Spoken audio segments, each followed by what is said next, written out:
Hi guys, இன்னைக்கு நம்ம மூவியில் ஒசேரிஸ் இந்த படத்தோடைய ரிவ்யூ தான் பார்க்க போகிறோம். இந்த படம் இப்போ தேட்டரில் வெளிவந்திருக்கு.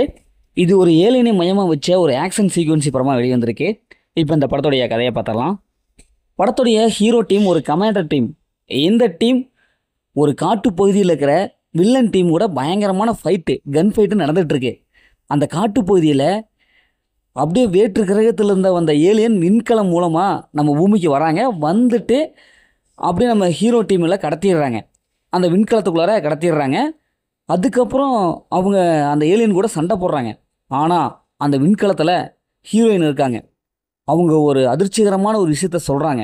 அது என்னென்னா, இந்த ஏலியன்கள் எல்லாமே நம்ம பூமியை பிடிக்க இப்போ வந்துட்டுருக்கு, அதை எப்படியா தடுத்து நிறுத்தணும் அப்படின்னு சொல்லிட்டு அவங்க ஒரு பிளான் சொல்கிறாங்க.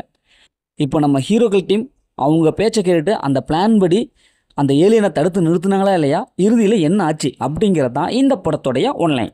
இந்த படத்தோடைய பாசிட்டிவ்னு பார்த்தாவே ஃபைட் சீக்வன்ஸ்லாம் நல்லாவே வந்திருக்கு. அந்த கன் ஃபைட்லாம் சும்மா வேறு மாதிரி இருக்குது, நல்லாவே எடுத்திருக்காங்க.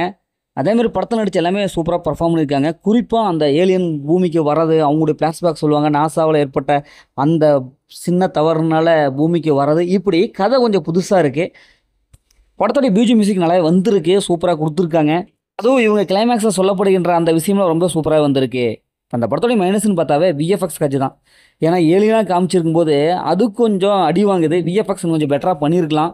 அதேமாதிரி படத்தில் சுத்தமாக லாஜிக்கே இல்லை. ஏன்னா ஏலியன் யூஸ் பண்ணுற அந்த துப்பாக்கிலாம் எடுத்து நம்ம ஹீரோக்கெல்லாம் யூஸ் பண்ணுவாங்க, அதெல்லாம் பார்க்கும்போது சிரிப்பாக தான் வருது. அதே மாதிரி படத்தில் ஃபஸ்ட் ஹாஃப்லேருந்து கடைசி வரைக்கும் லாஜிக்கே இல்லை. வழக்கமான வர ஏலியன் படம் எப்படி எடுத்திருப்பாங்களோ அதே மாதிரி தான் ஒவ்வொரு சீன்ஸும் இருக்குது. இவங்க வித்தியாசமாக எந்த சீன்ஸும் எடுக்கவே இல்லை. இன்னும் கொஞ்சம் ட்விஸ்ட் அண்ட் டர்னிங்ல மெயின்டைன் பண்ணி ஸ்க்ரீன் பிளேவில் கொஞ்சம் இன்ட்ரெஸ்ட்டாக காமிச்சிருந்தாங்கன்னா படம் நல்லாவே வந்திருக்கும். கொஞ்சம் லென்த்தியாக இருக்குது. படத்துடைய டூரேஷன் டைம் கொஞ்சம் குறைச்சிருக்கலாம். இந்த படத்தை ஃபேமிலியோட பார்க்கலாம்னா ஓரளவுக்கு வயலன்ஸ் சீன்ஸ்லாம் அதிகமாக இருக்குது, அதனால் அதை ஸ்கிப் பண்ணிட்டு ஃபேமிலியோட பார்க்கலாம். அங்கங்கே சீன்ஸ் எல்லாம் வருது, அதனால் ஃபேமிலி தவிர்த்துட்டு தனியாக பார்க்குறது நல்லது. மொத்தம் இந்த படம் இப்படி சூப்பராக இருக்குன்னா இந்த படம் ஒரு ஒன் டைம் வாட்சபிள் தான் நான் சொல்கிறேன். ஓகே, இதேமாரி அடுத்த ஒரு புதிய மூவி ரிவ்யூ சந்திப்போம்.